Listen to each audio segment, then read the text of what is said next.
Run, party, repeat. Welcome to the East Coast Adventures Dirt and Vert podcast, where we talk all things running, racing, and training to help you get ready for your next big adventure. Learn from our successes and our failures, and have fun at the same time. Join us right here every week with inspiring guests who share their captivating tales from the trails. And remember, nobody cares. Run faster. All right, welcome back to the Dirt and Vert podcast. I'm David. And I'm Matt. And I'm Mary. And we have two guests with us today. Obviously, you can see Mary is sitting with us in the middle. And we have Mary with us because she is actually the coach of our guest today. So we have Miss Heather Watson. And Heather started ultra running in 2022. She had been running before that, but really got into ultras then, and has ran a lot of the East Coast Adventures races, as well as magic number events, several races around this location. And, you know, her last race, she actually just finished the dirt circuit 3 hours. So she did that one. And that was a pretty big or pretty special deal for her to run the 3 hours at dirt circuit, because Heather had a very traumatic experience in her marathon. She was doing a marathon build and ran a marathon. And something happened during that marathon, which we'll get into a little bit later whenever she wants to share that. But for now, Heather, tell us a little about who you are and how you got into running. Okay. Well, I am a 50-year-old wife and mother of 3 children, and I have a stepdaughter as well, and a granddaughter. I guess a lot about where I started running or how. That's like I told you before, it's like a broken up story. I didn't start running until I was 30, and I've always been athletic and into fitness, weight training, that kind of thing. And I started running back then just to really, I was going through some things, going through a divorce at the time, and it was just a time filler, I guess you could say, and something I just added to my fitness program. Not a natural runner at all. I started doing it, and I just did it for a lot of mental health reasons. Continued on to run did some races, you know, I did okay, wasn't training properly, probably have never trained properly until I met Mary. And then I stopped running, I'm going to say about 2017. I was doing a lot of CrossFit and heavy lifting, and I had a discectomy and had some back surgery and stopped running then. And then started running again a few years ago, again for some mental health help. Lost a grandson, and after about a year and a half after he passed, just needed something again. And so I was hiking with my husband and doing a lot of outdoor stuff because it was during COVID, and ran into Mike Taylor at a Mexican restaurant, and Mike said, "Hey, you should do an ultra." And I said, "What is that?" And so he explained to me what that was. And then I just, decided to do it, and had no training really. Did firewater, did so horribly at firewater. Regretted my life every minute while I was doing it. And then the rest of the story is kind of how I met Mary afterwards. And then continued running from there, and doing my training with Mary. So it sounds like you, every time you went back to running, it was kind of for mental health. Yeah. I guess I never really thought that's what it was for until recently. And now that I was kind of preparing for today and to talk to you guys, I was thinking you know, I think every time I've started to run again, it's been for that reason. And I'm just a nicer person when I run. I'm in a better mood. I don't, how do I say this? Just those good endorphins, I guess you could say. It just has helped me cope with a lot of things and have my own space. My family they're not big runners. You know, my husband, he just kind of does it with me to do it with me. My kids run. My littlest, my youngest son, he's a runner, but he doesn't do it all the time like I do. But it's just kind of my way to get out and have like my own space and meditation. Meditation, I guess doesn't sound like the right word, but No, it absolutely is. because, you know, Absolutely is. you're, yeah, yeah. But it's kind of the time like I have a good talk with myself and pray and just have my own space. And when you're a mom of 4 kids and a wife, and I help my husband run, you know, a large company, you don't get a lot of space. And so that's my specific time to just be by myself. Yeah. And I think, you know, when you're running, that tranquil feeling of just being out in the woods or doing your thing, just getting to that point to being able to do, like, knowing that you're going to run kind of gives you that little bit of relief. But when you actually start running, you know, you can work through some problems because you're just kind of out there and you're doing the thing that you enjoy. And, you know, Yeah. running is not something that you love every day. Like it's not something you love every Yeah. day, Yeah. but it is something Yes. that keeps you grounded and gives you stability and helps you. Structure.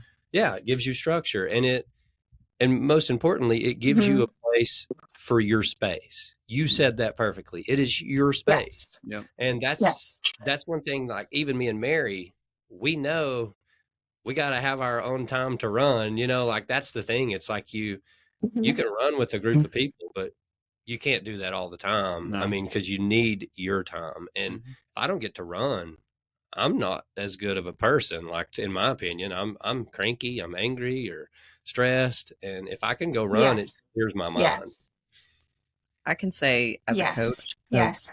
of many women, the time that they carve out during the day for their run is the most sacred time to them during the day, because it is the only time Yes. they are Yes. completely alone and they don't have someone asking them Yes. to pack a lunch or change a diaper, or, you know, so that's 100% their time. So you're not Exactly. alone. That's pretty common. Exactly. I'm not necessarily like this good runner. I'm not a natural born runner.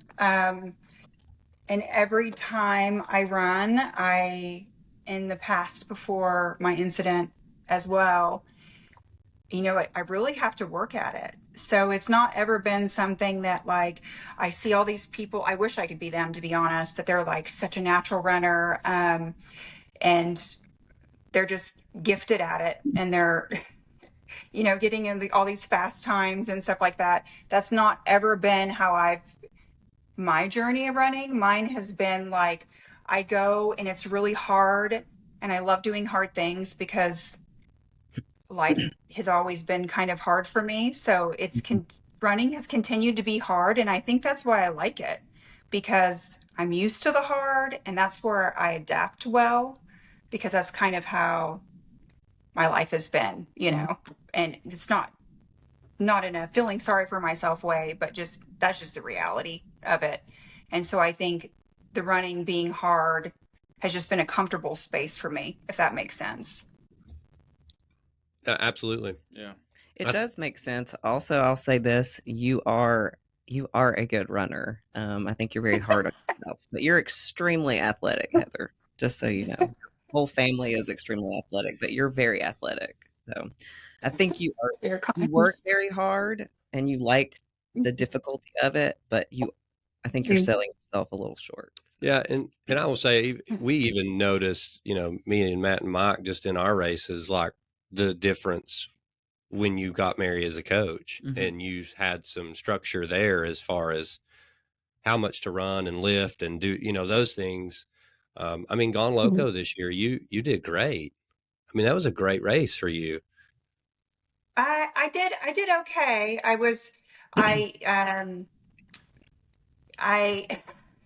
learned the hard way there too. um, I want to say this before I met Mary, and this is really embarrassing, but like at Firewater, I didn't have any nutrition with me. Oh, wow. I didn't even know that's something you do. So I had some water. And then I met this guy on the trail who was a very seasoned runner because we got lost together on the trail, which is another separate embarrassing story.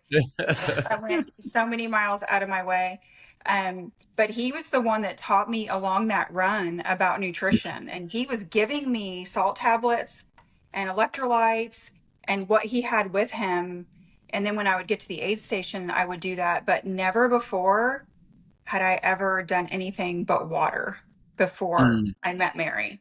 So I can't believe you finished Firewater then. I know you said you weren't happy with your time, but here's the honest truth. I almost died. A finish is a finish. Yeah. Like, time doesn't matter at that point. A finish is a finish. Yeah. To run a 50K trail race with no nutrition, that's insane. Well, I had nutrition from the guy that was with me, and then like Mike forced some nutrition down me when I tried to quit. I don't know. I think that was like 17 miles in. I was like, what am I doing? I was super emotional and crying and was like, I'm not doing this. And Mike was like screaming at me, and he was like, get out of here. You're not staying here anymore. And he chased after me with a quesadilla. And then the guy that I was running with, the older gentleman I was running with, he was like, you need to eat that quesadilla. But he couldn't even believe that, like, I didn't have any food with me. I didn't have a gel, nothing, not a thing but water. I'm shocked that you done another ultra, because I would imagine that was a miserable experience. Oh, yeah. I think I liked what it was that day was probably the gentleman that was running with me and the people. And so I met a lot of people along the way that were very similar to me. You know, when you're out there for 6 to 8 hours, mine was closer to 9 that day.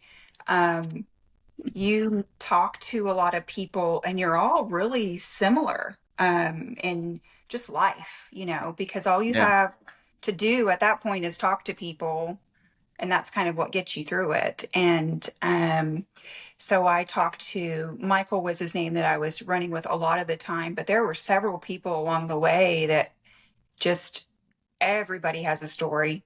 And I mean that, like, everybody has a story for being there. And then everybody in that community and the ultra community, I've been in the running community. I've, done lots of races and road races, but there is a difference in the community and road running and the community and trail running. There's a massive difference. And I think that's what I fell in love with more than anything, was just that day at Firewater. It was hard, but just the people and the genuineness of the people that do it, and then at the end, the people at the end, Tony and Kathy, and you guys were at the end. Just the way, I'm an empathetic person, like I can kind of really feel people's genuineness. And I was like, gosh, this is not even the same as running that I had been exposed to before. Yeah, it's definitely more like a family, a community, it's completely different feeling. When you said Michael, it automatically made me think that maybe you ran with Michael Montgomery, but I just looked and it was Michael Bennett that you finished with. Yes. Yeah, because you all have the exact same finish time almost. Yeah. He let me go ahead. He was like, oh, that's really nice. So he sounds really sweet. Matt, you should pick up from that. Yeah. Yeah, I tried. No. Not me and Brittany. She didn't told me don't embarrass her this year, so. No, brother.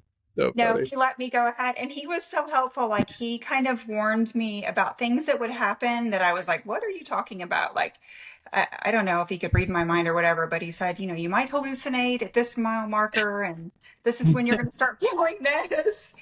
And and he was right. I did a little bit of like tripping out a little bit probably from exhaustion or whatever.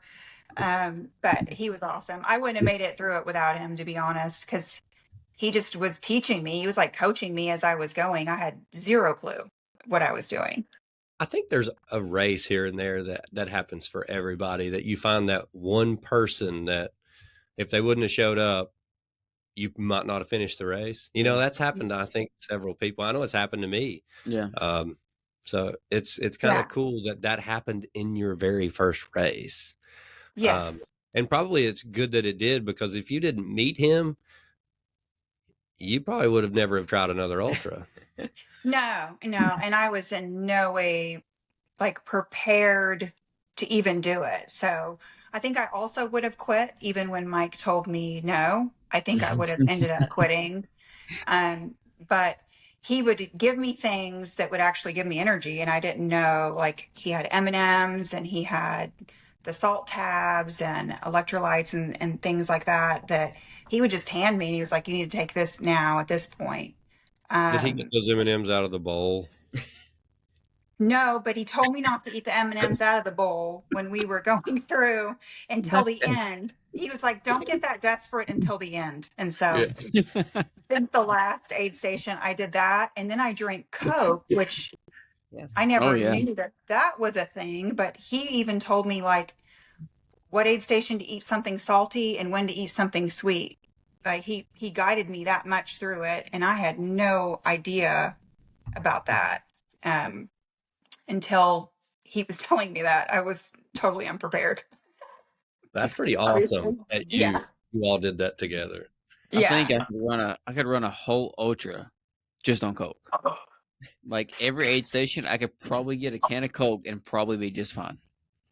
Yeah. I drank the Coke then, and then, in my training runs in between that, I had never done that until Three Sisters, and I would crave it. And I think Mary and I talked about, like, if you crave something, you probably need to have that. And so I did that at Three Sisters, and then I did that at Dirt Circuit. I was at the end when I, did that last lap. I was like, maybe this is the time to drink the Coke. So I put it in my bottle with a little bit of water and did that. Yeah, it's it's just kind of like learning as you go. Sometimes it's not the same for everybody. Mhm. I've seen some people that if they drink any type of Coke, they immediately have their stomach gets bloated, they can't run, they feel crappy. Other people, run a whole race on Coke. Mm-hmm. Yeah. I've also seen people that can drink Coke and then throw it up in the middle of the race. That's right. Yeah, Gosh, it happens. yeah. Hey, Yeah. Heather, when you see Brittany, ask her for the video. I have it. We'll just share it. No, this one's at Johnston Woods. I got it. You got it? She sent it to me. Of me at Johnston Woods. It's funny. Brittany Drinking a sent Coke. it to me. As She soon sent as it me to and me, Callie too. got there, Brittany sent it to me and said, "Do with it what you want." And I said, "I'm going to save it. It's going to be a surprise one day on the Dirt and Vert Facebook page." I've got like 3 of them now saved for Matt that I'm just going to like throw out. And Brittany was so amused by that. Yeah, she she didn't shared think it you could drink a Coke and do that. So But I guess I got off topic about the Mary question. So I'm sorry for that. I went on a little tangent about nutrition. No, that's good. But when I met Mary, I'd had a coach, but it was different type of coaching. She was awesome. She's a great person, and we're great friends. But then I knew I needed like that nutrition introduction. So after Firewater, Mike Taylor said, "Well, I know a great coach that knows all about nutrition." And so he mentioned me to Mary, and then Mary and I started talking, and that's because I wanted to learn about the nutrition portion of this type of racing, because I, didn't know anything about that, obviously. And so that's kind of how I met Mary. Was that right after Firewater? I'm trying to. I don't Or think was it was that? right after. I think we started. Our goal was to get you through Three Sisters, and so I started Yes. That. with you a Yes. little bit before Three Sisters. Yeah, yeah. Yes. Yes. And I'm Yeah, it was sure. sometime early in 2023. Yeah, I maybe. thought it was around April Yeah. or something around Yeah. there. Yeah. And what was different about what I loved about Mary immediately was she was just, I need people to be like really, I'm a sensitive person and I try to be kind, you know, but Mary was very kind, but she's also just honest with me. Like, you know, this isn't going to work or this is going to work. Or if I say something, well, that's a bad idea, you know. Guys, Heather, have you had this speech yet? Because this is the one I get. Can we just have one race where we set ourselves up for success? At least you didn't get the firewater speech. No, I got firewater. that's another picture. I got that one That's saved. a That good one's one. ready. I try to be very honest, but like you said, I try Yes. to be really kind. But you have to be honest. I think it's my job, so I think It it's my worked. obligation. Yeah. So Yes. And that's what I needed at that time because I wanted to be successful in the ultra running, you know, at that time. And I wanted to know how to do it and do it semi well and make it and do it in a healthy way and not hurt my body because what happened after Firewater was I was okay. I was sore, you know, but then about a week later I had a major CNS response that was pretty crippling. And I guess I should have kind of said this in the beginning, but I was diagnosed with multiple sclerosis in 1999 after the birth of my second son. And so when I had that type of response and when anything messes with my neurological system, you know, it scared me. Even though I knew I could probably find a way, you know, I knew I was going to get over it, that kind of fatigue. It did scare me to have that deep type of fatigue that I was like, wow, if I would have done a lot of things differently, I probably wouldn't be feeling as bad as I feel. And it wasn't the pain in my body, it was the neurological fatigue that hurt me. So I just wanted to find a way to do it smarter and not hurt myself. But I did love the challenge so much, and how hard it was that I wanted to continue to do it, which I said the whole time I was doing it, like, this is the dumbest thing I've ever done in my life. we've all said that. I've said that a lot. Yeah. Yeah. Yeah. Said that a lot. Yeah, I can't tell you how many times I've quit running. So Yeah. And races. He's actually retired. from races. I retired like 7 times in Ball State. That's true. So in 1999, you were diagnosed when you had your last child. When I had my second son, Braxton, so it was about 6 months after he was born. I'd had a lot of symptoms for a few years that were alarming. I would like faint and have like what would look like asthmatic symptoms and pass out, and then I would go to the ER and they thought it was cardiac issues and things like that. And then I became really incapacitated one day, like really weak. And so I went to another doctor, and then it was just a string of doctors. And then finally I had an MRI. One doctor was like, I think this is something totally different than what everybody else is thinking. And then that's when they said I had multiple sclerosis. And Thank goodness for that doctor. Yeah. yeah. And so I had kind of winged it my whole life as far as my health. I didn't know a lot about nutrition and stuff like that. I exercise, but that was more of like an obsessive compulsive thing because I wanted to be skinny, than I did for like my health, you know, if that makes sense. Mm-hmm. And so when I was diagnosed with that, I started researching ways because they put me on different MS treatments and infusions, and those aren't good for your body. I started having some kidney issues, and I just made a choice like, hey, I want to be like, strong for my boys at the time, which I just had the two of them, Chase and Braxton, and researching like nutrition, and that's before the internet. And so it's lots of book reading, lots of trial and error. And so I just went organic in my food, and then started exercising. And so I slowly came off like all the MS meds and was just doing well because I was taking care of myself. Mm-hmm. And so that's where I got very, very interested in educating myself in nutrition and holistic medicine and things like that. And utilized it in my life. And then with my boys, they had their own issues that I would treat with clean food, organic food, taking out the gluten and the dairy and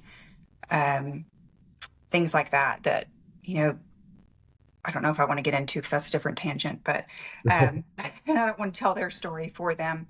But so that's where I got the MS diagnosis. And so throughout most of my life, throughout from then until the running started, I was working out in the gym and walking and lifting weights and eating really well to keep my MS at bay. And that worked most of the time. There have been times where medical intervention has been necessary, and I just have had to accept that. And it did help at times. And then at times, there's a lot of times they'll treat MS with Solumedrol, and they think that, they would try that on me all the time. And a lot of times it would make me sick. So I just really relied on myself and my own judgment to feel well. So I haven't really had what a lot of people with multiple sclerosis, I've been really lucky. There's times that it affected my vision. And if I'm stressed, I would be more tired and weak. I would have some times where I couldn't, walk as well, but just weakness and not so much what other people go through. So mine is remitting relapsing MS. And a lot of times I could really keep it at bay as long as I taking care of myself, reduce stress, which who reduces stress? Those kind of things. So you had, after you finished Three Sisters, did you have some problems pop up? Is that? No. Okay. No, So- Firewater, you just Firewater, felt the yeah. deep fatigue from it. And Yeah. Yeah, that's how deep you fatigue where I felt like I was going to have an exacerbation. So it scared me a little bit. I was like, okay, stop being stupid.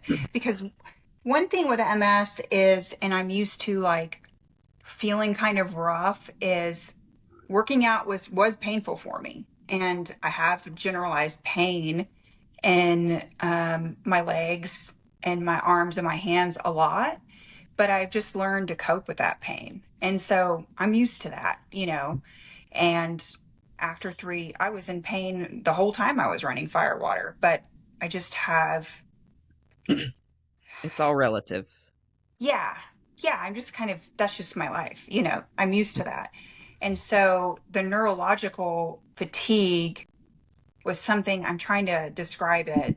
It was something that I knew wasn't part of my MS, if that makes sense. Like I could not snap out of it. I was like sitting up, falling asleep, pulling over when I was driving. I was so tired. Got a little bit depressed, just from being tired, I'm sure. And then I eventually snapped out of it and do what I always do, eat really clean and healthy. And so then I decided, I need to do something about this nutrition thing when I started researching ultra running and wanting to do more with that. And I wanted to like do a 50-mile. I was like, I just want to do 50 miles and see what that do, like a real a longer ultra. And I knew that to do that, I didn't have enough knowledge or education to do that by myself. And so that's when Mike introduced me to Mary, and we kind of worked on the nutrition. We weren't really training as much together then, I don't think yet, where she wasn't making as much of a training plan as we were talking about nutrition through Three You Sisters. were dipping your toe in the water with me, which is cool Yeah. because Yeah. it takes a lot to build trust with somebody. And so Yeah. what we did. Yeah. And we did that. And then I was like, relied on Mary for my training from then on out. So I take it that the Three Sisters experience was probably much more manageable than the Firewater experience because you had nutrition. Yeah. And I'm going to say something that's not a popular thing to say in ultra running. When I got 50 miles, I quit. I said, okay. Yeah. Well, I mean, there's a I'm lot of people there's a lot of people that sign up for a backyard ultra just to run 100 miles and then they quit. Yeah. Because it's a structured way to do it. And there's a lot of people that run our races that they have a number and they stop when they get to it. Yeah. I mean, that was Ethan. Ethan did the same thing this year. He wanted, I think, right under 50. He wanted 50 miles, yeah. Because it was his training plan for his Javelina 100. Yep. So, I mean, everybody does that. I think that's great. I think what's hard for people is to actually stop when you say you're going to do that. That self-control does not belong in a lot of us. Well, especially so the fact that you did do that is great. When they come in and they got an hour left, and me, David, and Mike are like, "Hey, you got an hour left. What are you doing? Keep going." And a lot of people look at us like, "Oh, I only needed 50 miles today." Wasn't it at the sport? That one girl was just killing it for Addison.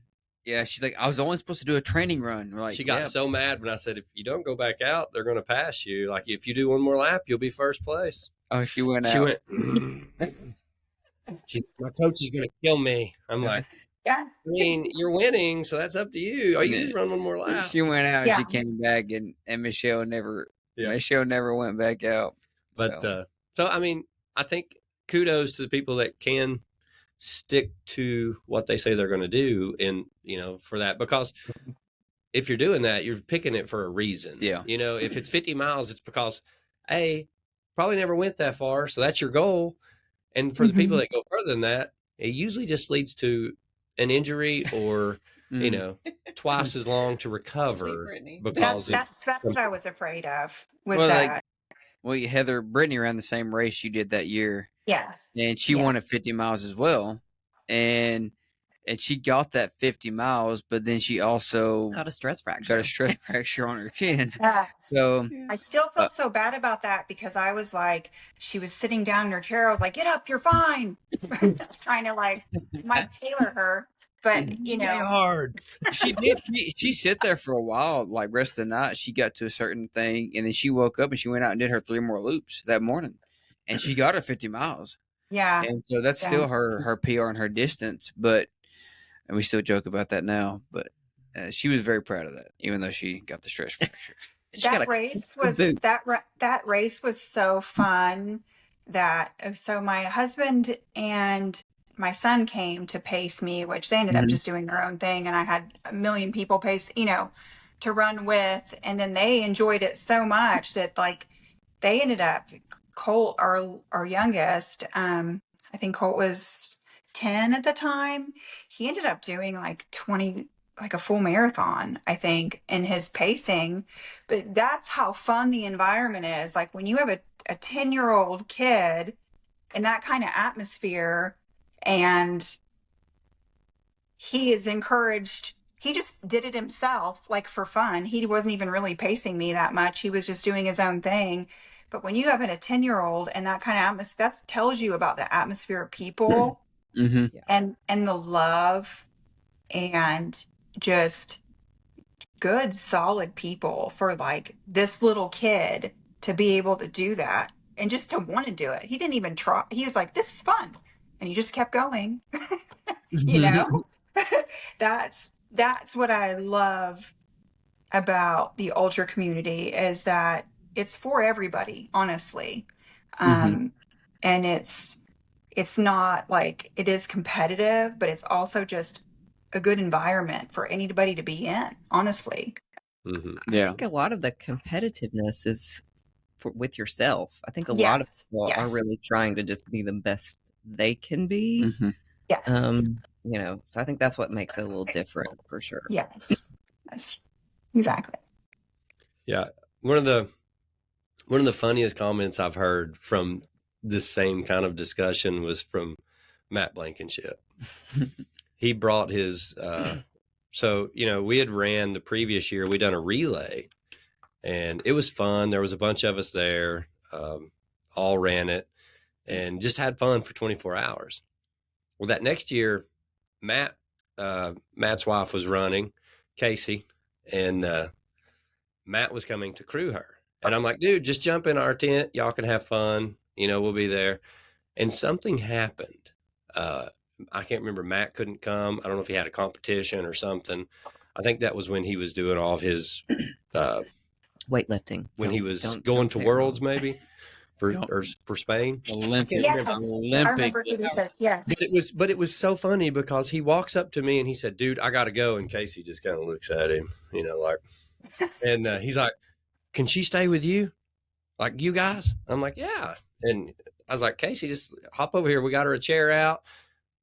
All dudes in a tent, And later Matt said, he might have said it on the podcast. I don't remember, but he I said, think you did. there is no other Well, environment do you? where I would leave my wife, my hot wife, with a bunch of dudes.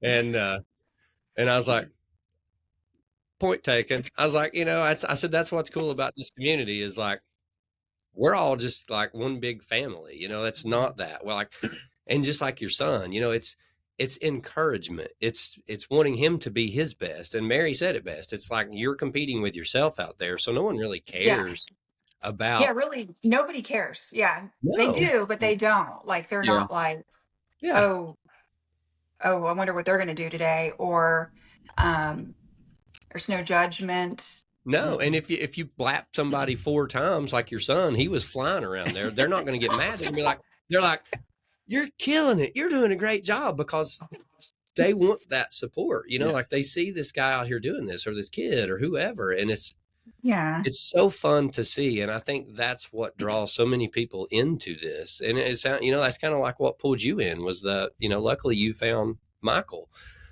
Yeah. And he helped you through that whole first one. Yeah. And I call him St. Michael, and we occasionally email, but yeah, it wasn't for him. There would be no, yeah. And I got to tell a story on you before we get into the next one. But I remember at Gone Loco, was it this year that you had all the stomach problems? Yeah. Yeah. So that's when you were working on fueling, right? Like we were still working on fueling and what worked best. But I think your stomach problems was the gels, right? Is that what it come out to be? Well, yes, because me and my like holistic personality, I had a brand of gels that I won't say that are organic, and I didn't know that those expire. And I've never had a stomach issue ever. And I started, my instructions are to put one in my, cram one down before we start. And I did that. And man, I felt it when it went in my mouth that it didn't hit me right. And I instantly was sick, like instantly. So and then I had stomach issues almost the whole time. I mean, I threw up so much during Gone Loco. It wasn't even funny. I don't even know if somebody got pictures of me hurling, but I was puking quite a bit. And then Mary was like, I don't know what happened. And then I looked on the box, and those things expire. They were like, Yeah, because they don't. We talked about this. They don't have preservatives, and so when they expire, like they really expire. Yeah. Yeah. So that was that issue there. That's not happened to me since. But I switched to non-organic gels after that of her recommendation. Well, I will tell you that I got one of those same gels in a 100-mile race that I won't say, Yeah. because I ran out of gels before I made it to my next drop bag, and it was spoiled, I guess, or it was definitely out of date. But as soon as it hit my mouth, I threw up. It tasted that bad. It was That bad. sour. Yeah. It was awful. It was clumpy. It was gross. And to this day, I have never took another one of those gels. I just can't do Yeah. it. Cannot. Yeah, Well, I had one Mary of those said, same experiences, but it wasn't with a bad gel. It was just with a goo, and that was last Saturday. no. Goos don't expire. I know it, and I shoved that in my mouth, and They're it lab instantly expanded. hit my throat, and I'm like, "Oh no!" And it right back up. Well, and to me, flavor is a lot. I have a lot of problems with flavors. I thought vanilla's a good flavor. I can take goos all day, but I bought one. Blackberry. I was being a pomegranate. cheapskate finally one time for Three Sisters, and I just bought the bulk bag of a goo, and it was the blueberry pomegranate because it was Oh, yeah. on sale for like $20. There's a reason why. And I just Yeah. bought that whole pack. It's rough.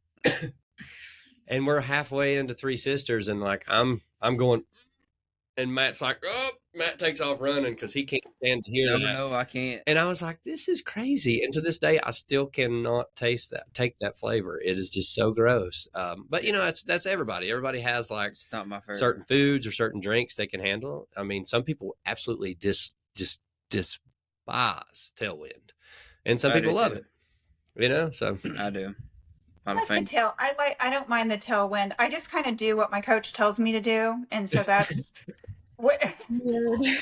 And so, I like it. and Coach says, And- "Drink to the Put tailwind." this on an ad. I'm gonna just clip this right here and put this on an ad. Says, "Drink tailwind, drink it. Drink sword, drink it. Hoist, drink it." yeah, and we switched. I was like, "What gels do you recommend?" And I switched to those, and those do not taste good that I take now. And I've been taking since she told me, and they're very expensive, but they are very worth it because it has like made, or like especially like before a speed workout or heat days, they're expensive, but they're worth it, and they don't taste good. I mean, Which one is that? Precision? Yeah. The one that tastes like Martin? Well, they just have a very like faint taste to them. Yeah. They're not very Yeah. strong. Oh, because those Martin Joes are Very top notch. similar. Yeah. Morton Joes I are was top gonna say, I think they notch. taste just like Morton from what I've Yeah. tried. But They do, but they're not fantastic, but I know that they help me. But So, they're also just kind of bland, which kind of helps. yeah. Yeah. I think that's the Yes. thing. yeah. And what I like is you don't really have to chew those things or anything. You Mm-mm. just kind of swallow it and you're done. So Taste After it with the some water. After the podcast, ask Mary what they taste like. No, don't. Anyway, know exactly what that is. Never mind. I'm not even going to edit that out. don't. So now you went through all of 2023. You done a couple of ultras, jumped into 2024. You done Gone Loco, and then you didn't do another race here on Ultra Sign Up until September. And that's because you went into a marathon training block. Mhm. And you were going to do a marathon. You wanted to, I think you were shooting for qualifying for Boston, right? Yes, I was. And I will say that from what I could see, you're running, like you were making really good progress. You were getting faster, and your heat I training really was was. going really well. Yeah. I was really happy and excited. I couldn't wait to see you run this marathon. And me Yeah. and Marion talked a lot because your training was you were kicking ass, like you were doing really good. Yeah. And which marathon was it? It was in Kentucky, correct? At Kentucky, I was originally supposed to do the Kentucky Derby Marathon, but it didn't work out with scheduling, and so I did the Horse Capital, Horse Capital instead. And so we had actually planned this about 8 months out, honestly. We had a really honest conversation one day, And she said, what do you want to do? And I said, well, I'd love to go to Boston. I'd like to qualify for Boston. I want to be faster, but I just don't think I'm ever going to be faster. And she was like, you will be, but we're going to do this smart, and she was like, you can't just do this and jump into this. We got to really train for this. And so we had a long time before, like in my training block, before I actually did this race. And I just listened to everything she said, and I mean that, like I did. When I had something scheduled, I did it. And I think every time I had a speed workout for a long time, I'd be like, there's no way in hell I'm going to be able to do that. And then I would do it. And then I would take it upon myself to go do different hills, like Sequoia Hills and things that were really hilly, to see if I was really like that strong. And then I would do it. And my easy runs became like my Close to qualifying your, time, basically. yeah, close to your qualifying time. Yeah. That's amazing. Mhm. I was gonna say, Yeah. you really were in just like nailing your workouts, and Mhm. you were killing it. I Yeah. was super excited for you. And then, Yeah. so with that training, did you learn a lot as far as like compared to what you'd been doing over the last 2 years? Oh, yeah. I mean, in any time I've ever ran, I've done several half marathons, marathon, when I was a lot younger in my 30s. But this was completely different because I felt good. I never felt tired. I'm trying to recall my longest run before my actual marathon. And I remember telling Mary, like, I went and did it. And then I went home and did all my chores and went to work and then did all my chores, made dinner. I was like, hell, I'm not even sore. Like, is this normal? And she was That's like, awesome. well, because you're listening to what? So, I did not rely on my own understanding in this. And this is where I think sometimes as human beings, we think we have all the answers and we think that the way we're doing things, this works. And if we just tweak this and we just tweak that, but sometimes we just need to rely on, other people and be humble enough to know that, like, you really don't know what you're doing. And if it's not working for you, stop doing it, and just doing. And I just committed to myself, like, I'm going to do everything she tells me. And it works for other people, obviously, because she has successful coaching. And so that's what I did. And in the process, we built this friendship that is like a sisterhood that I can't really describe. Makes me a little emotional.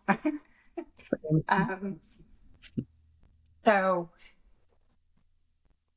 just feeling that good up until that point, that's what's made me, after my incident, like, I still rely on Mary, for my training, even when I couldn't even move. I was like, send me something, coach, anything, if I thought I just left my finger up and down 300 times. That's kind of what we committed to do.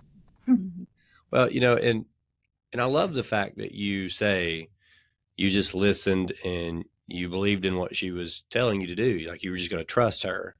Mhm. Because that's hard to do, because you don't always feel like, if you've got a new coach or whatever, you may not feel like they're going to have your best interest. Like, they're just trying to push you and blah, blah, blah, blah. But if you have the right coach that understands you and gets you, they should always have like your best interest at heart, whether that's trying to Yeah. keep you healthy so that you can get to your race and fueled properly.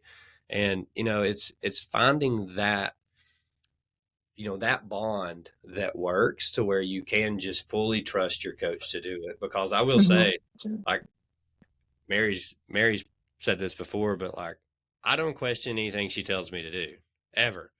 When it's Yeah. to do with running, I run exactly what she tells me to run. I don't run over. If I do run over, it's because I was a dumbass and went the wrong way. Yeah. I've done that on occasion. I got lost one time on a trail and ran an extra 2 miles because it took me that long to get out. But I always Yeah. run, if it's an easy run, I'm running it super easy so that when I Yeah. can do my speed run, my hard workout, I run it hard. But I don't ever question that. And But I think it took you time, and I think it takes anybody time to trust Yes. somebody. I think Yes. you don't really know. And one of the honest conversations we had in the very beginning, I will say this, I think you weren't really sure about me in the beginning because you didn't know me. Yeah. So we Yeah. built Yeah.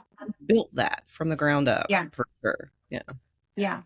And there wasn't always time. I think the hardest time in a training block when you start feeling really strong for me is those easy runs because you feel You want so to just good go. that you don't even know how to gauge what is easy anymore because what used to be easy is it's like now way too easy, Yeah. or what used to be hard is now easy. And so I think that's where I did kind of fall off a little bit, where she would have to say to me, hey, let's keep those easy. I mean, she wouldn't get hard on me or anything. She would just say, hey, let's keep the easy easy. And then I would say, well, it felt easy. And she was like, well, you know, Yeah. I'm sure you've heard this too. but I will say this, like if you're doing it right, your easy runs do get easier and you get faster. That's called fitness. And that's the thing that I love the most. And that's how you can tell like you truly are doing the right work the right way, because I can look at my heart rate and do a really easy run. And I've ran more miles in that easy run than I would have ever ran 2 years ago in an easy run with that same amount of time. And that's how Yeah. you know you're doing what you need to be doing. Your body is reacting and recovering, and your fitness levels there. And just like Yes. you said, like you could tell on those easy runs, like you just feel strong. And that's such a good feeling going into a race. Like you are just like, you give yourself confidence when you do that. But the other Yeah. piece of that is proper fueling, proper protein, proper calories, Yes. and it's getting all that together. And Mary's really good at that. She calls Yes. everybody on their stuff, and that's what it takes, Yes. And I think that's where there was a point in our training that was difficult for me. One of the difficult parts was the eating. And I've never really had from a very young age, didn't really have a healthy relationship with food. And she didn't know this, by the way, at all when she met me or in any conversation. She's became so good at understanding me and reading me that she started learning that, I probably had an unhealthy relationship with food. And so in our training block, like, I was on hormone replacement therapy. Then I started having some other tiredness issues, and she was like, "Oh, I bet it's your thyroid." Oh no, they've said it's not my. But she called it dead on. Like, there's things that we went through that we like navigated together that she was very educated on, and she knew kind of what was going on. And so the food part, because I have that vanity thing as a woman. You want to look super skinny and look like a runner and like all these things. And she was like, but you're gonna have to eat.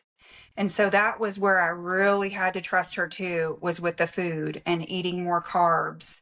And it was really hard, but I listened to her. I did it, but I didn't want to do it because I was like, this is a lot of food, Mary, But I learned to just enjoy the experience instead of obsessing over the results, like for my vanity, if that makes sense.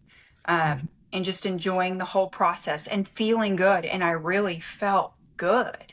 Like, I think honestly, during that time, that's probably the best I can remember feeling in years, honestly. That's amazing. Yeah. Before horse capital. I will say this, before we start to talk about that specific race, I'm just so grateful that you took the time. You were patient enough to take that long build for us, kind of have, 2 builds almost, because that's how we were able to build your base. We had enough time to build your base and then actually start training for fitness for that marathon. And it paid off. You got so much faster. And it was awesome. A lot of people will not take the time to do that. They want results fast. Yeah, and I will say even to this day, like dirt circuit, the one thing I will say that I've noticed, you look so much stronger than you did in 2022. I remember you coming through Firewater, and just the way. And when I say stronger, I just mean like muscle definition, and just even like when you're running, you just look so much stronger than you did 2 years ago. Yeah. And that's a lot of that. Obviously the base, but just the strength training that you've put in specifically for running, and that's you can see it. Yes. And I've learned to enjoy that. I was weight training before for different reasons, but in this training block with Mary and I learned to enjoy the weight training again. And I would even add like an extra day in there.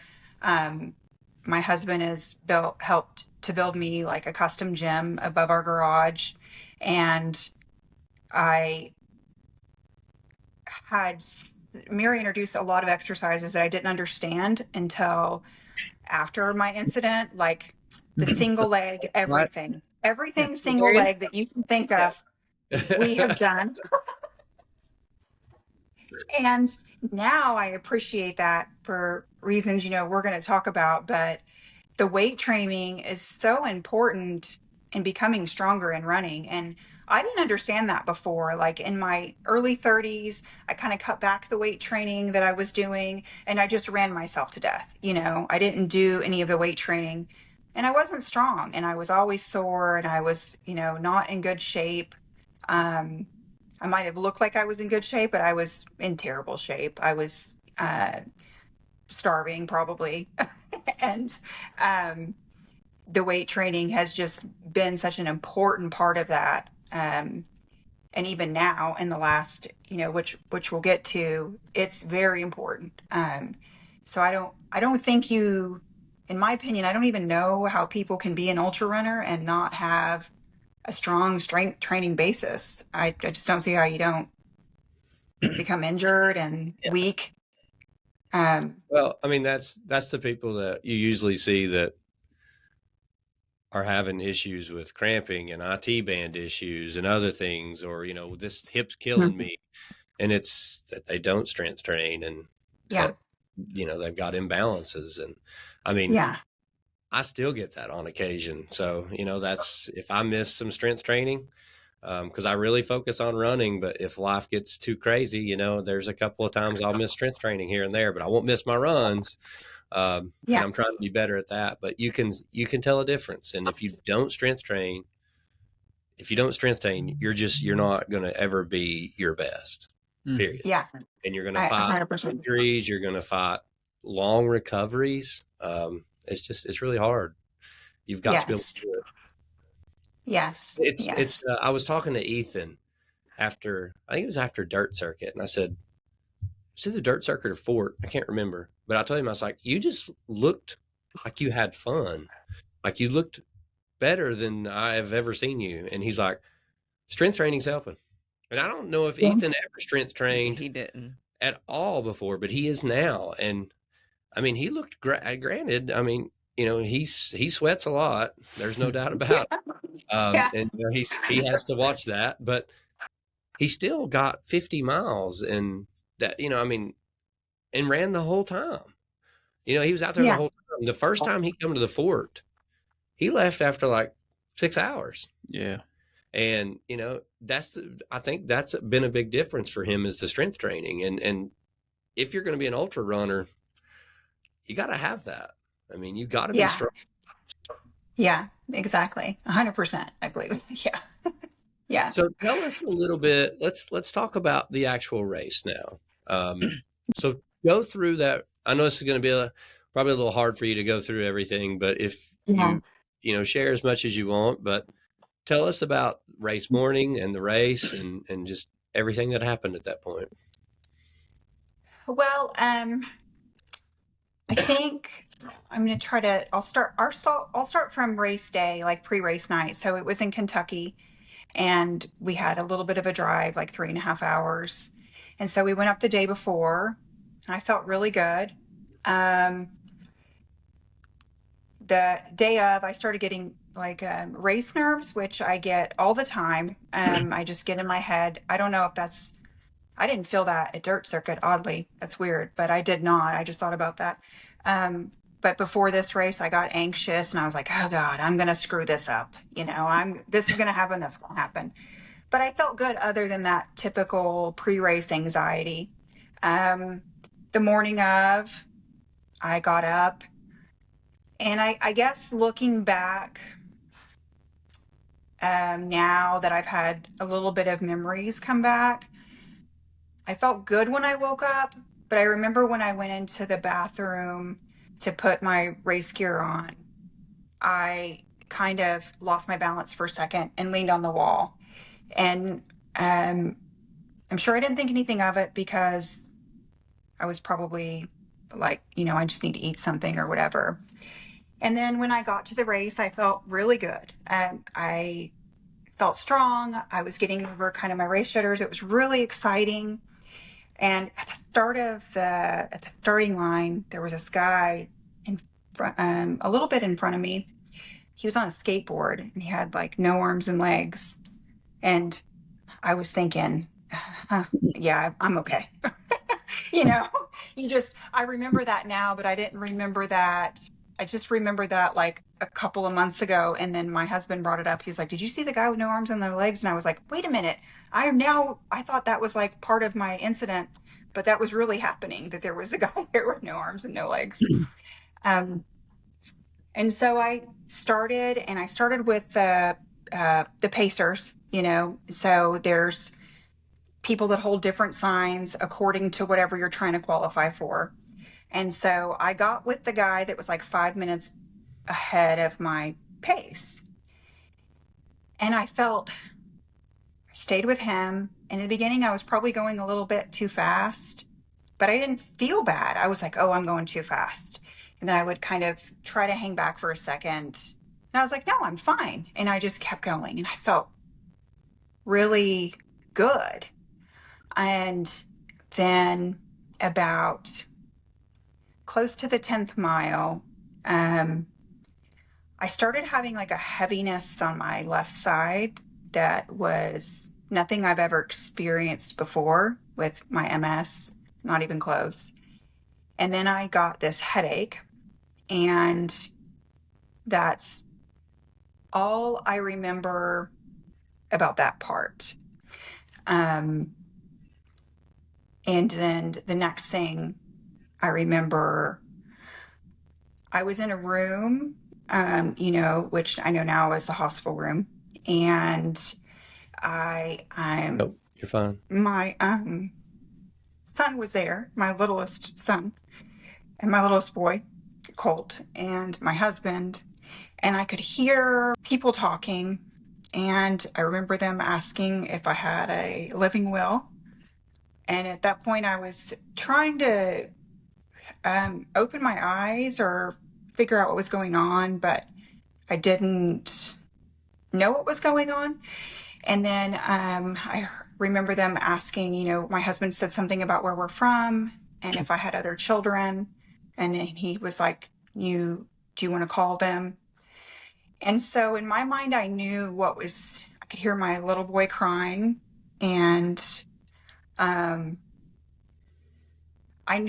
felt like, okay, am I dying? But I wanted to tell them that I wasn't dying, but I couldn't say it. Like, you feel trapped. I felt trapped. And so, that time period, I feel like it stretched out for so long, but it really wasn't that long of a time until I was able to open one of my eyes.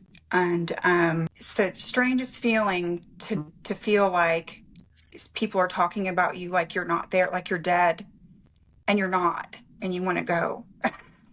I was like, I am not, like in my brain, wait a minute, I am not dead. Please don't talk about me like that. But you can't say that in that moment. And then just thinking, okay, I gotta do something because I didn't want Colt to be traumatized any more than he probably already was in that moment, seeing his mom like that. And so, couldn't, I haven't really talked about this a whole lot until now, I guess, more than I probably should have talked about it more before now. But I couldn't move, and I can't describe what that's like. But you just can't move, and you just feel trapped. And then I, was able to open an eye, but I couldn't see very well. But I know now, I was paralyzed. And at first it was all of me. And then it was like the left side. And then my husband had said, I had the facial paralysis on the left side completely, like my whole face was like almost sitting on my shoulder. And I opened my eyes and kind of started to come to a little bit. And then they were describing to me, that they thought that I'd had a stroke, and it was really serious at that point, like life and death, the way they were talking to me and my husband. And so then from there, it's really hard to diagnose a stroke unless unless it's like a massive brain bleed. And so then we were, as you all know, in the hospital for a while in Kentucky. And it took a lot to they knew I had a stroke, but they had to find like the pinpoint what the stroke was from, which took quite a bit of time. And just going from that point and then being admitted in a room on the neuro floor, I felt like, looking back, it felt like a really long time. Like I was there for days in that ER, but I wasn't, I was in a room within, I don't know how many hours. My husband can probably tell you, maybe 18 or something like that.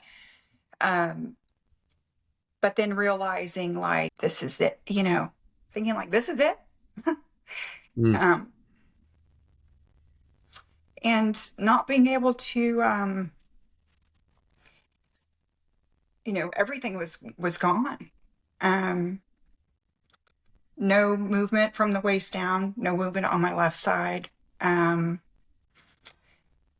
Realizing that like even my bladder was paralyzed at one point, that was bizarre because like I could feel pressure, but I couldn't even go to the bathroom on my own. And they had to in and out cath, which it's humiliating, but it is what it is. And that's the way it was at that time. And so I just remember thinking like, I am not going to do this.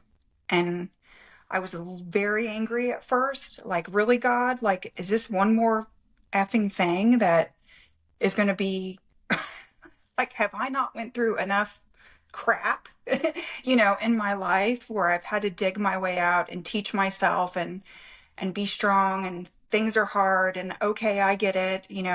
David Goggins says, let's do hard things, but I'm kind of tired of it. I'm kind of like, kind of sick of it. And so that's kind of where I was at that point. And then I got in the room, and and then from there we just tried to get better. And there's not get better, but at least improve. And I had 14 doctors at least. I don't know how many nurses. There were always somebody in my room.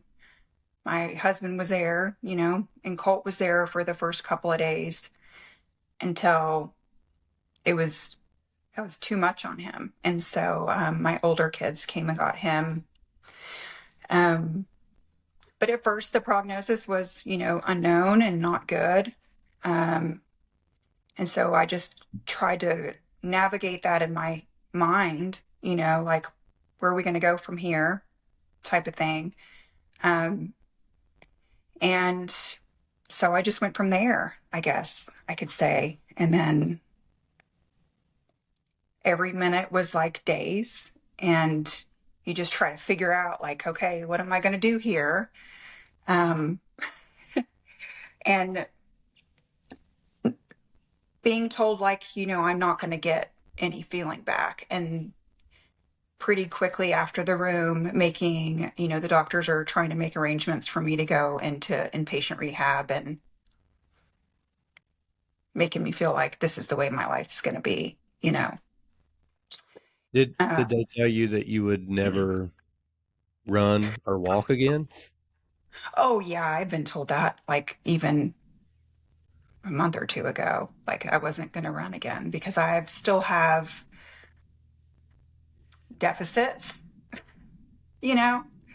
but that takes a lot of, like, in this recovery, everything takes time, and no stroke is the same, and nobody's recovery is the same, and they really can't tell you anything, to be honest. It's not an exact science as to how you're going to recover and what's going to happen.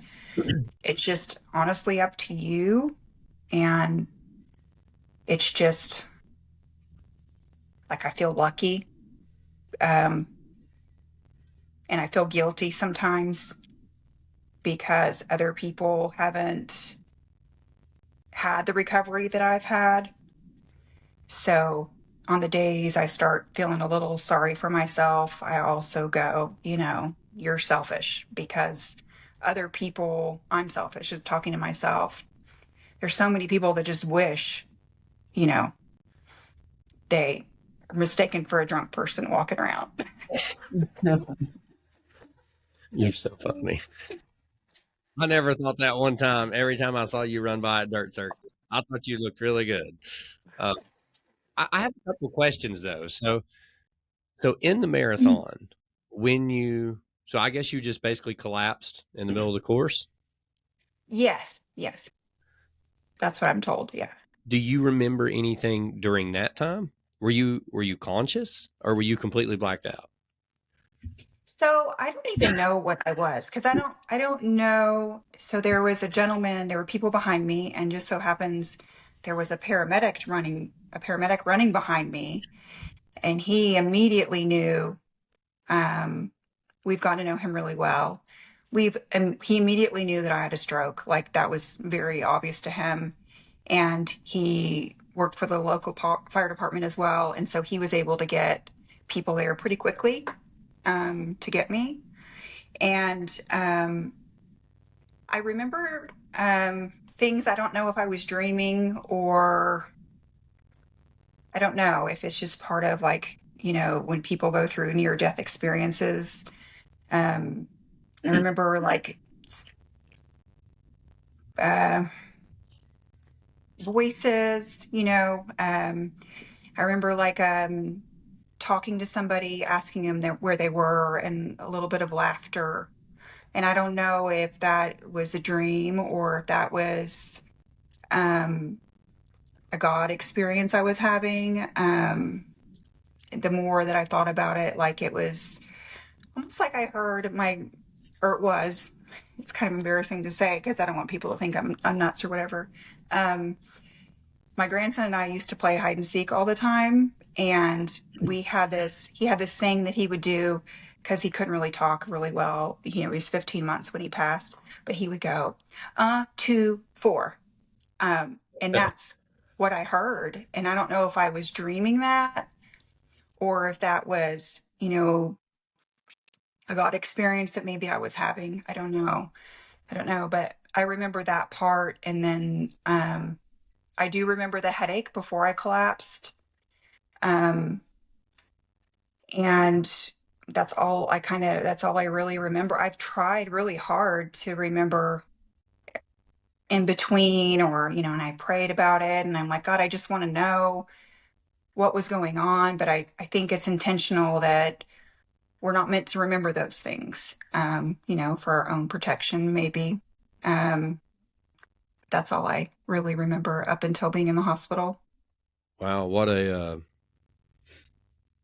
story though, that he was behind you. Yeah.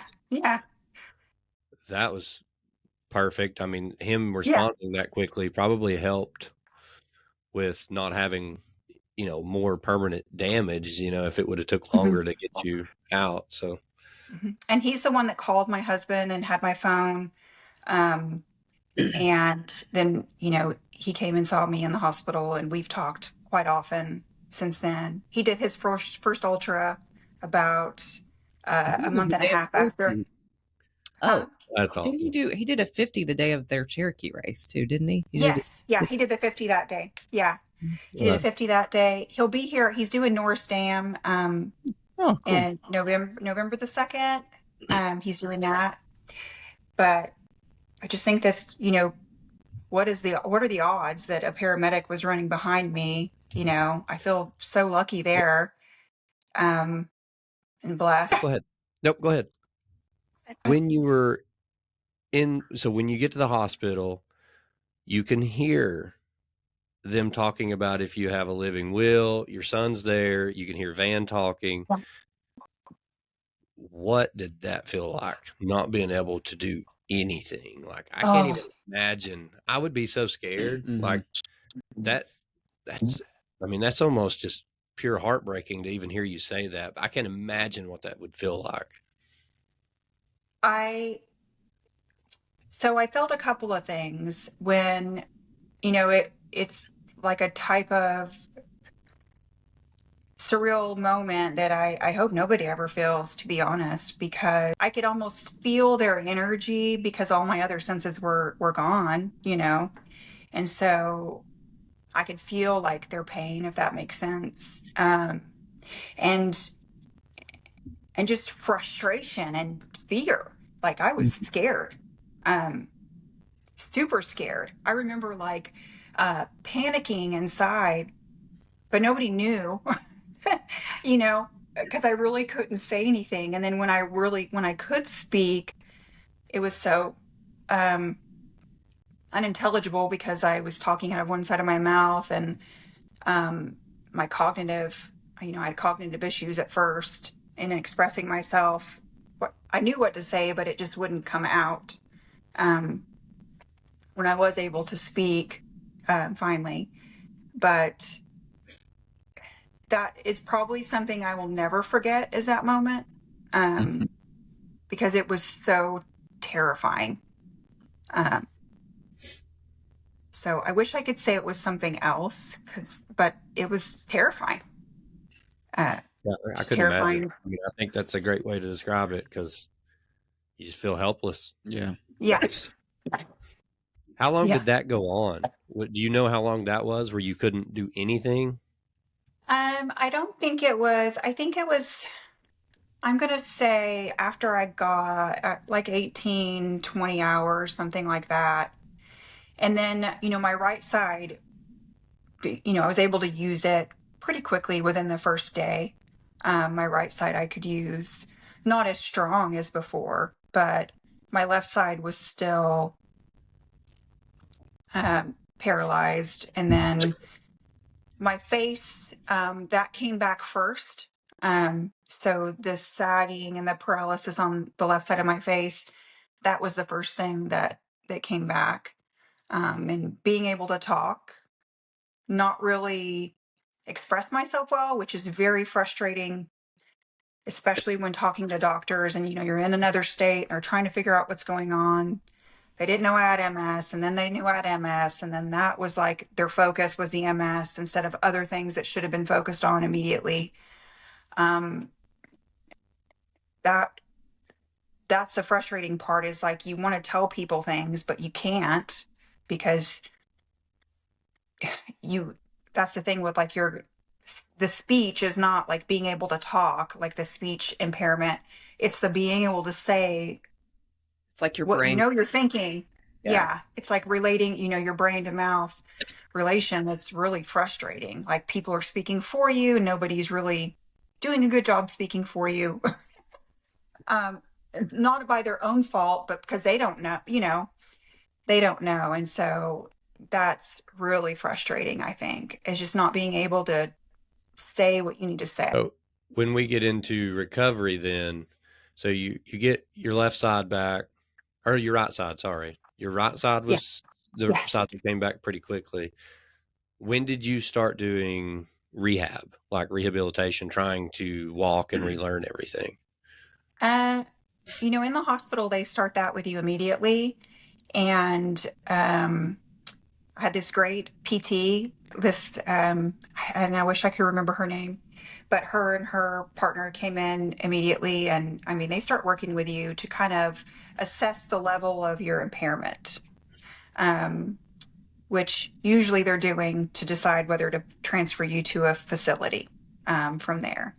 And so they come in, they're supposed to come in like once a day, every other day, but this lady was really, I don't know if she and I just kind of connected, but she came in a lot more than she was supposed to. Like it wasn't even timed. And every time she came in, she would, things would work a little bit more. And I think I'm trying to remember what day it was that I was able to like get up on the walker without 4 people holding me. That was a big deal. Because I couldn't even do that at first, for a while. Like I couldn't go to the bathroom on my own. Nothing on my own. And then, by like day 4 or 5, I was able to get on the walker with a lot of help, which was a huge goal because my husband wanted to take me home. We were in another state. Our life was on hold because I was in this hospital, and he knew that I needed the care, but he just wanted to take me home, and take care of me himself. And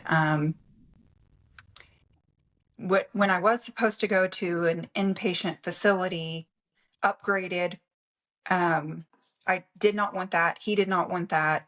And so, my PT came in and she was like, listen, if you cannot be on this walker with just your husband, we are going to have to send you to rehab. And I was like, well, that's great. If, tell my body that.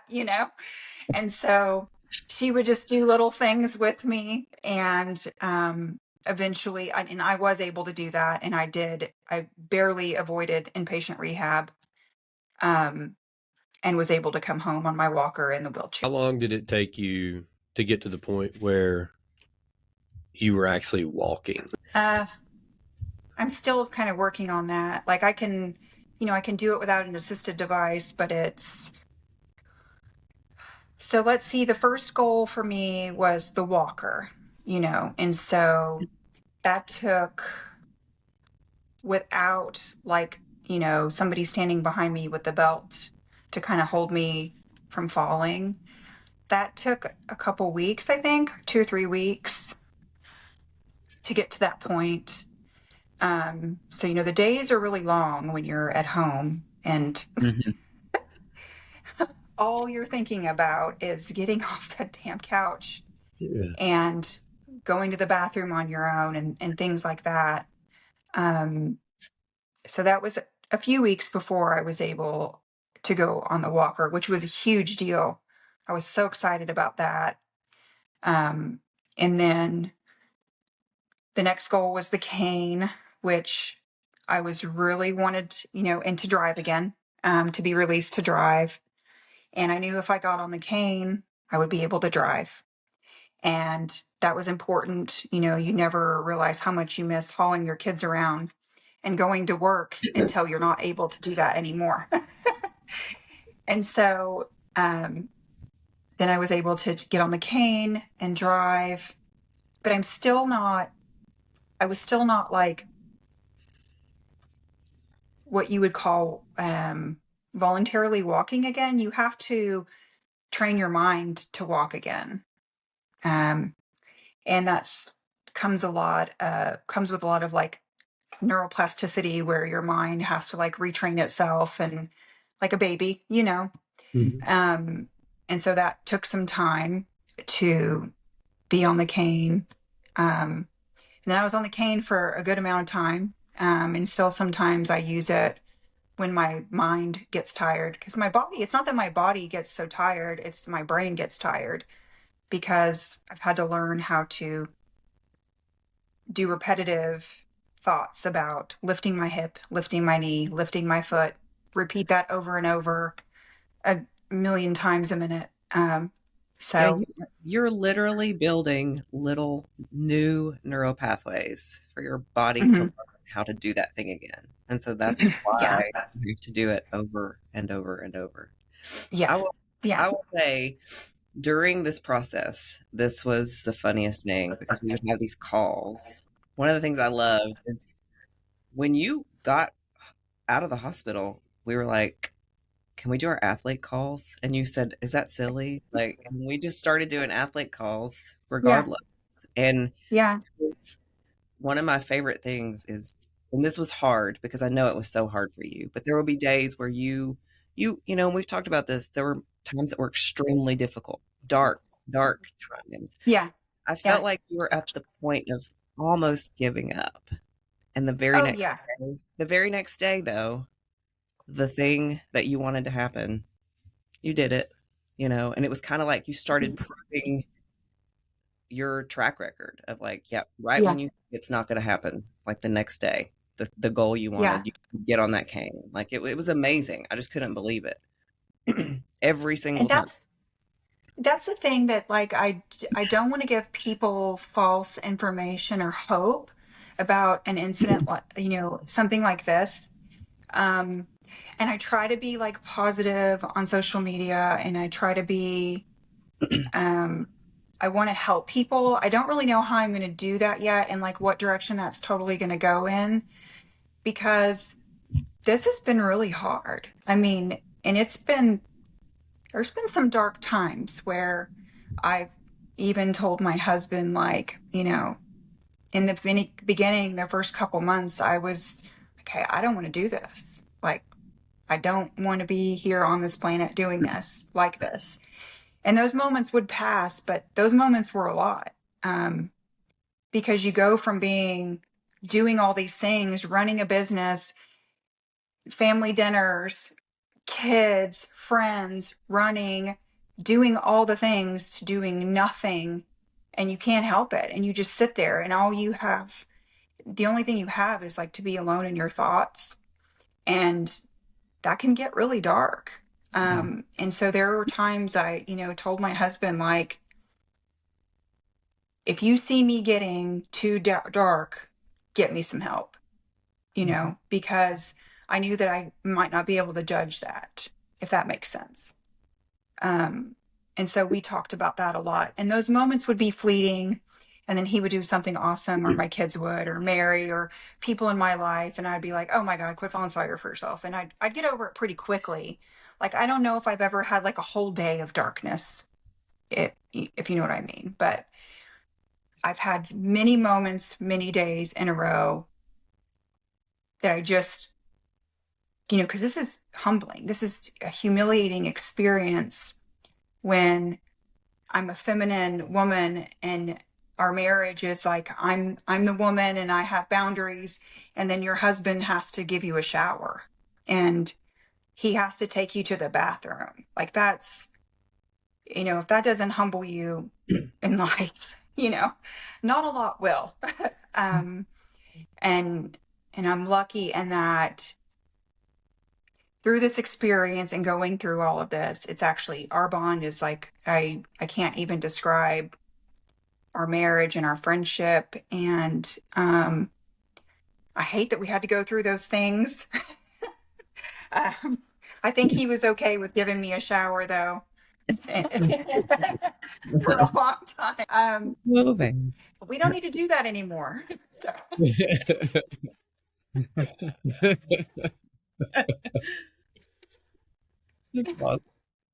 So how long has it been now? It's been about 6 months. I mean, you are amazing. 6 months.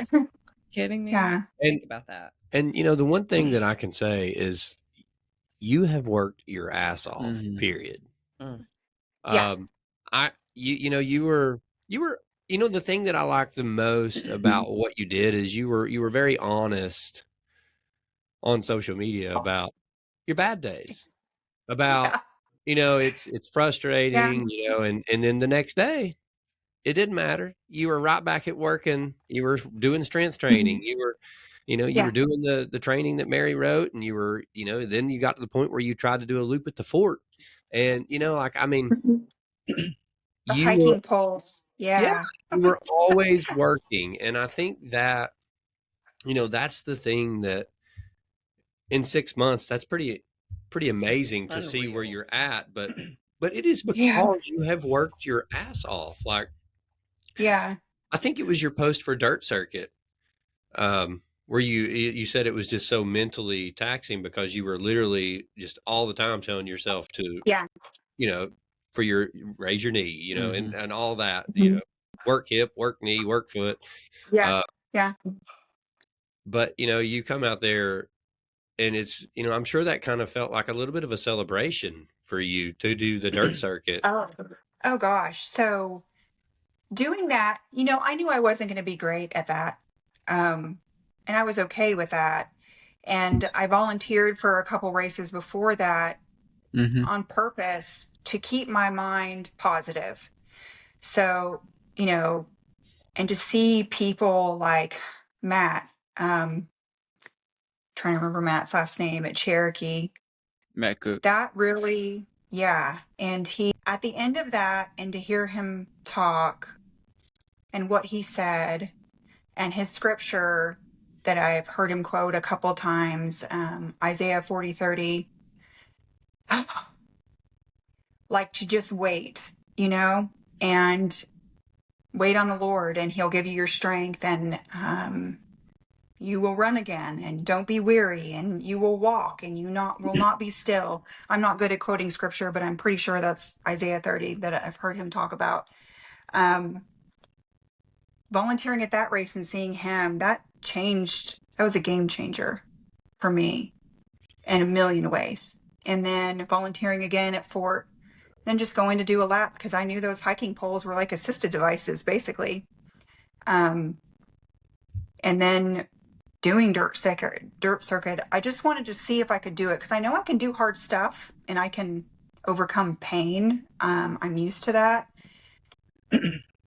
But I wanted to see if I could do it again with the hiking poles, and where I needed to make adjustments when I did do it. That makes You, sense. yeah, and I mean, you basically ran. Think about this. You basically ran 5 miles an hour, like 6 months from being Paralyzed. completely paralyzed, like Yeah.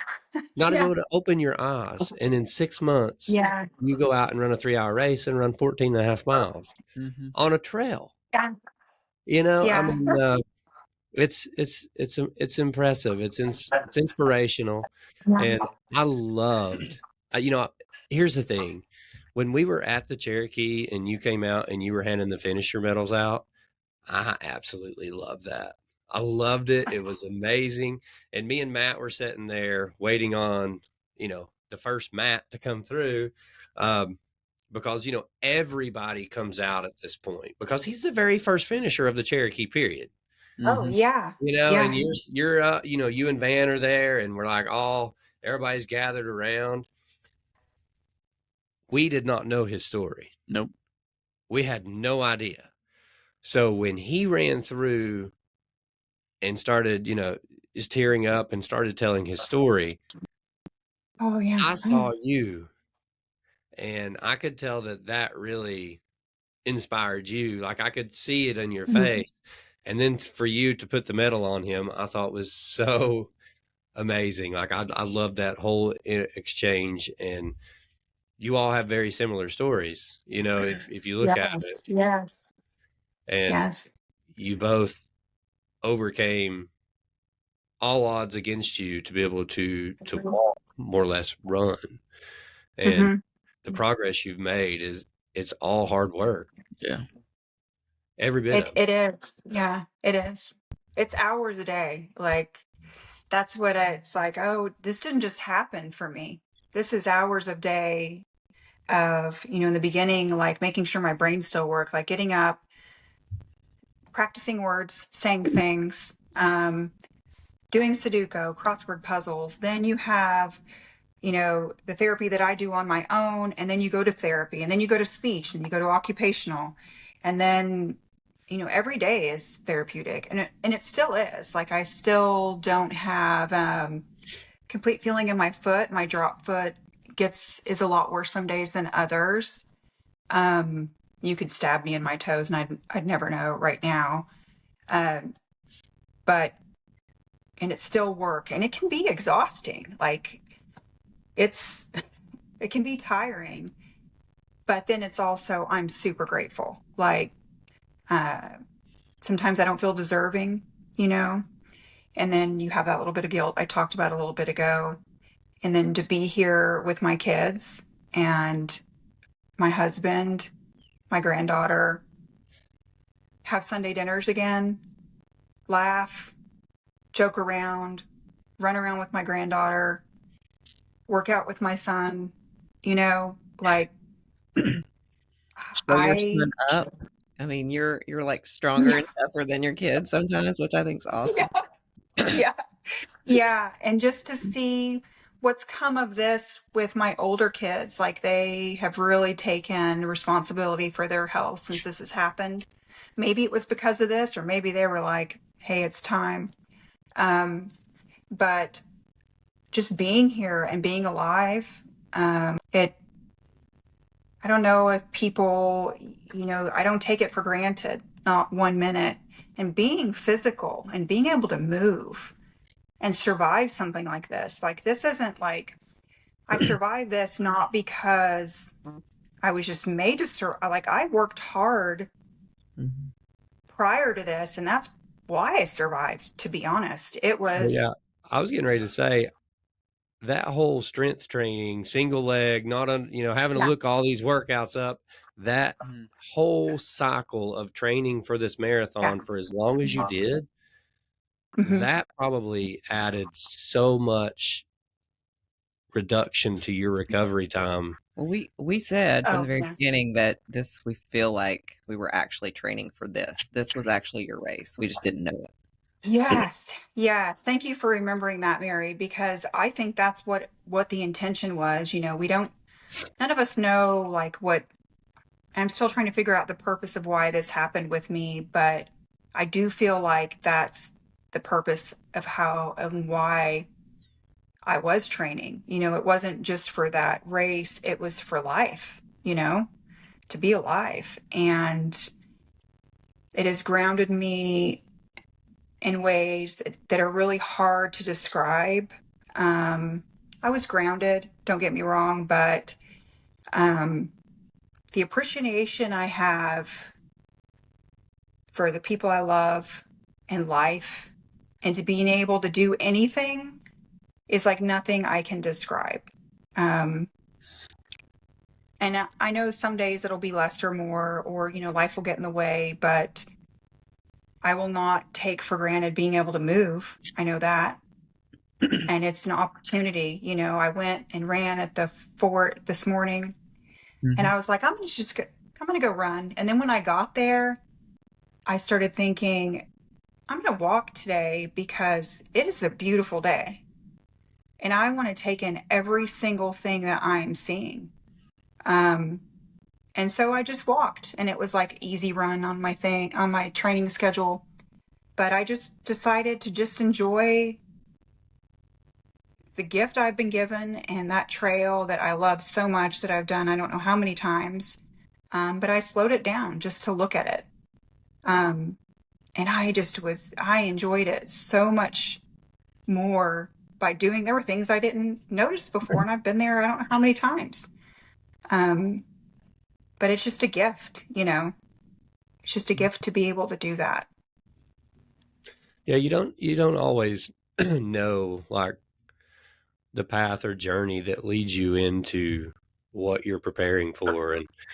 And it could have been years of training that's led you to being able to survive. Yes. Like you getting into running, you meeting Mary, you starting the strength training program. Like you don't always see this puzzle that you're putting together that leads to your life journey of like why you put all this training in was to you were training for something much bigger than this marathon. You were training for your life to survive what's going to happen in this marathon. Yeah. And that's something to step back and think about. Like, what if I hadn't have done any of that? Like, the chances are you were probably still going to have that stroke on that day. You just weren't going to be running. So the fact that you put all of this work in and you were at the right moment with a fitness level that was superior to probably anything you've been in your entire life. Yes. With a paramedic running right behind you. Yeah. So you were at the place you were supposed to be when that was supposed to happen, at the place in your life where your fitness was to survive that. If you'd have been anywhere else, that paramedic would not have been there. So it's wild to think about that journey and how it happens and the destination. And now you're going to, just people seeing you at the dirt circuit. So many people you've probably never talked to that were coming up to us and saying, she's amazing. She's amazing. And, and that's the thing. It's like, they know your story, Heather. So you don't have to worry about how you're going to use it. You already are. You're the story. You are the story. And that's what's so amazing is people have followed your journey and they're going to continue to follow your journey because you're not done yet. Yeah. I'm not. I don't know where I'm going with this. Like, we're just working on being strong right now and being healthy. But I'm going to do something. I don't know what it is as far as my running goes, but I just want to train and do it right and do it well, because there's a lot of people that have deficits that race and that run and that endure, fitness challenges and stuff. So I really don't have any excuse to not do it. I have a busy life and a business and kids, but there's 24 hours in a day, so how we use that time is up to us. So I don't take that for granted either, at all. Yeah, it's easy to let life take over and not use some of that time for you, and that's the hard part is like you have to make a priority to train, to do that. And you did. I mean, you made it a huge priority. And I want to step back and say, like, you were going to rehabilitation for occupational therapy. And I know that was taxing on your brain just in general, like your whole body. But then the other taxing part was when you were at home doing your own rehab, telling your leg to move, your foot to move. Like, that's even more taxing because you're getting frustrated. I can only imagine you sitting there just in tears, yelling at your leg, and not being able to do something on certain days because you were so frustrated. But you didn't. And sometimes you forget you can't walk. So that's been the bizarre thing. I've fallen a lot because I'm moving from the refrigerator to the pantry, and then you forget, like, your mind doesn't remember, and then man down, and and my son is like, Mom, are you okay? I'm like, I'm fine, I'm just laying here on the ground. That's what I was going to say a second ago. I know you had a fall on the trail a while back, and you laughed about it but I mean, I thought it was awesome because it really, like, it kind of reminded you, like, oh yeah, this is what trail running is, and it just felt normal. Like it. I mean, we fall all the time, and we don't have any sort of neurological struggles. I mean, I actually do, but that's different. But I mean, but I mean, it was just such a blessing for you Yeah, in that I was moment to so forget. glad. I was so Yeah. glad. And I had this huge like hematoma on my right hip. And it was like, I don't know what I was thinking. I kind of forgot what I was Yeah. doing. That's why I fell. Yeah. And I was showing off for myself. Nobody was with me. And I was picked up my hiking poles by my side to see how many steps I could take. And then I busted my whole ass. Like I rolled down the side of the hill, just laying there laughing so hard. And it's not funny, but it kind of was. But I was so glad. I was like, I'm alive, like Yeah. I could feel pain and it didn't do anything like drastic to me, but I was just like, heck yeah. Like, You had to put a lot of work in to earn that fall, yeah, like yeah, yeah, yeah, to even yeah. make it And out there to be able to have that opportunity, and that's yeah. And that's what I kind of want to make really clear to people. Like, this didn't just all fall into place. And then now I'm on these hiking poles and I'm doing this. It's not the way it worked. I ran out of physical therapy visits with my insurance company. So the past month and a half or so, this has been all on my own. But it's a lot of work every single day. Like, you intentionally better get up and try not to feel sorry for yourself and start with step one, what's been working for you, like the cognitive stuff, the speech, and then, getting up out of bed, and then all the work it takes in between, all of that. So it's like I think I told Mary this one time, I feel like it's a full-time job recovering. Mhm. I can't imagine. Yeah. I can't imagine. Yeah. But at the same time, you on this path that led you here, like it's a damn good thing that you were an ultra runner because Yeah. you've learned to deal with struggle. You've learned with like really bad moments. And that's the one thing I Mhm. can say about running really long distances, like that 24 hours at Three Sisters. I'm sure it wasn't all peaches and just rainbows and sunshine, because there are moments where you're just like, it's the worst day in my life, like this is awful. And Yeah. that gives you patience in a way that you don't really understand until you're there. And Yeah. now I can't even imagine on your level when you were dealing with this, how that felt. But, Yeah. just those small increments of those little doses probably help some with this. It did. It did. And having a village behind you, having my husband, first of all, um, I know this has been hard on him. And so just like I was actually supposed to do the 6 hour at Dirk Circuit. And I think the day before or 2 days before, he kind of lets me do my own thing and just wants me to be okay. And he came home.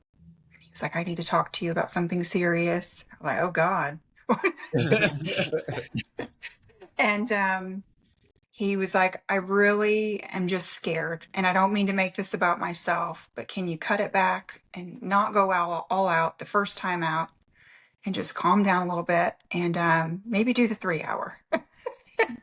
And so I had to think about him, but, and I did that. And I'm glad it worked out the way it should. But him being there through this, everybody, like the second or third day when Mary showed up and you showed up in the hospital. I'd actually just told Van that morning I didn't want to be there.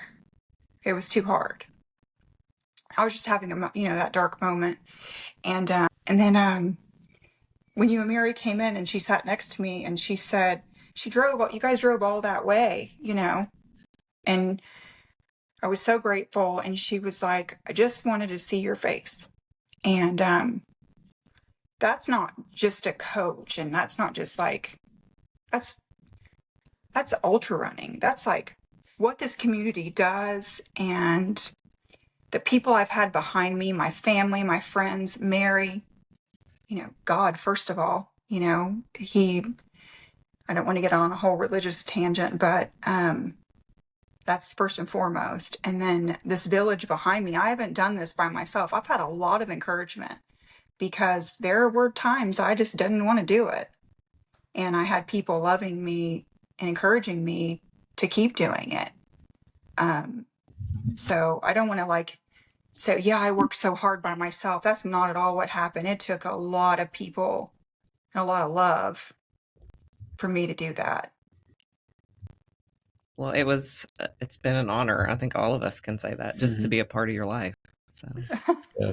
yeah. I will say, when we were in the hospital, the one thing that I'll never forget is that both you and Van, I mean, you said from that day, and I think it was the third day, maybe the second day, I don't know. You both said, we want to get back to running because it's what makes you who you are. And I just thought, I 100% understood it, and there was no part of me that thought you were not going to do that. And I thought that was a very important moment, probably in your road to getting back to this. Yeah. Because Yeah. you could have gone one of two ways with this. And, you chose to be brave enough to try it again. And I mean, look at you. Look what you just did, It's pretty amazing. Yeah. Yeah. It was a great thing. And it was funny, like the last lap, I didn't have to do that last lap. And I knew that. But I was like, I told myself if there's like 5 seconds left, I'm going to do another lap when we were at Dirt Circuit. And I said, how much time do I have left? I don't know who said something, but they were like, you have 3 minutes. And I was like, I'm going to go again. And I was like, can I go again? And you guys were like, well, yeah. And then Mike was like, well, yeah. He tries to be a hard ass all the time,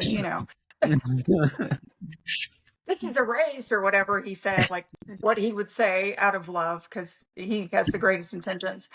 And so I went and did it again. And when April did that last loop with me, immediately I was like, oh God, I'm starting to, this is painful. This is painful. I started getting neurologically tired, but I was still just so grateful. Yeah. And as soon as I was done, I had like 5 minutes of rest and I was energized. Like Van was sitting in his chair. My son was like dying on his rucksack, right? Yeah. And I was like re-energized. I could have went again after 15 minutes of rest, but I know that for next time. I know that, okay, I know what I'm going to have to do next time. And that is rest, bring my voodoo bands, fuel right, and then, go from there. Yeah. Yeah. Yeah, this one was a good confidence booster. Yeah. Yeah. Yeah, that's what it was. I knew that's what it was going to be. I didn't think I was going to do anything phenomenal, but I think like the first lap or two, I actually kind of ran. You were running, and your pace was great. It really was. It really was. Yeah. Like I said, you had to average almost 5 miles an hour. That's, you had to run to do that. And and the picture I shared of your cover, or Matt shared of your cover, the one I made this morning, and he got it on social media. I mean, that was you running at the Dirt Circuit. So I think that's really cool. Like, that's your first run back, and Nick was there and Ashley was there to witness, capture it. And I mean, you look so strong. That's the thing. Yeah. You look I feel strong. so strong. Yeah. Yeah. I feel I'm actually stronger in my strength training, I think, than I was before. And I love that cover photo, by the way, because my husband is behind me. He does not like to run. I'm going to make this 100% clear.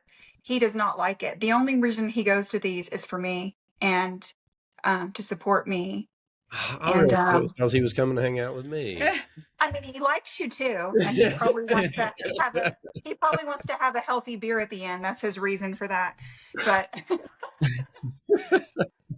But I love that picture for that reason, because it kind of describes he and I in this right now, and like his protection with me, him doing something he really hates. Like, he doesn't really train in between. He just wants to make sure I'm okay. And he came that day just to protect me, truthfully. And that's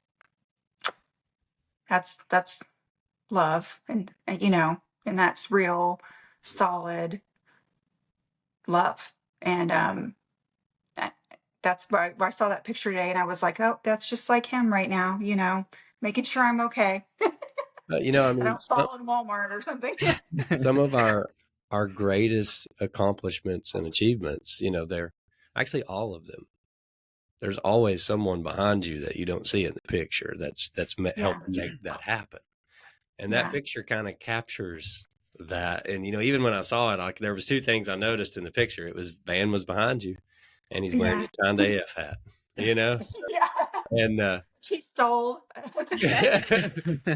but, I mean, that's literally the truth though, is like no one gets to, you know, huge successes in their life or huge accomplishments or milestones without someone special behind them that you don't see Yeah. behind the scenes.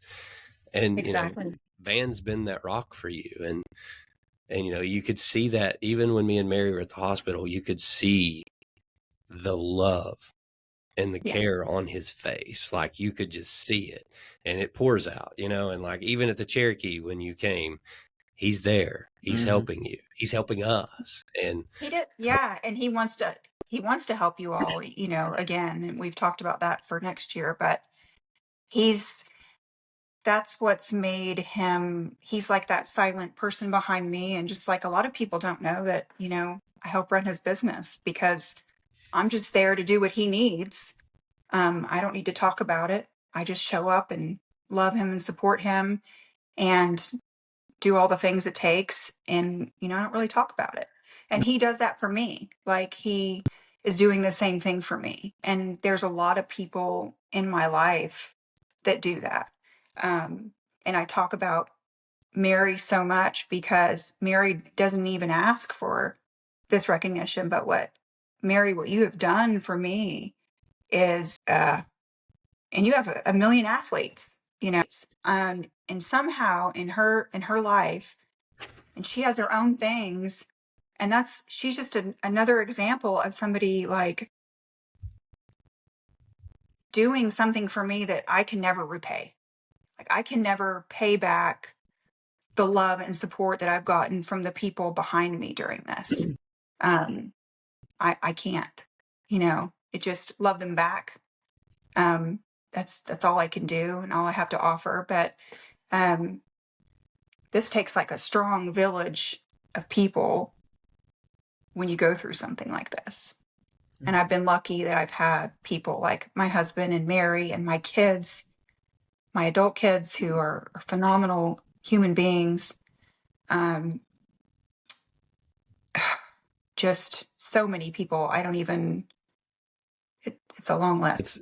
it's been one hell of a journey to witness, I'll say that. And Yeah. and I'm so thankful, that you're where you're at now with the people that have helped support you to get there. And we can't wait to see where you go. Yeah, me too. Well, so we got to ask you this question because we ask everybody this question. Mhm. So when we're at the hospital, you said, Mary alluded to it earlier, but you were going to run again. Mhm. You needed it.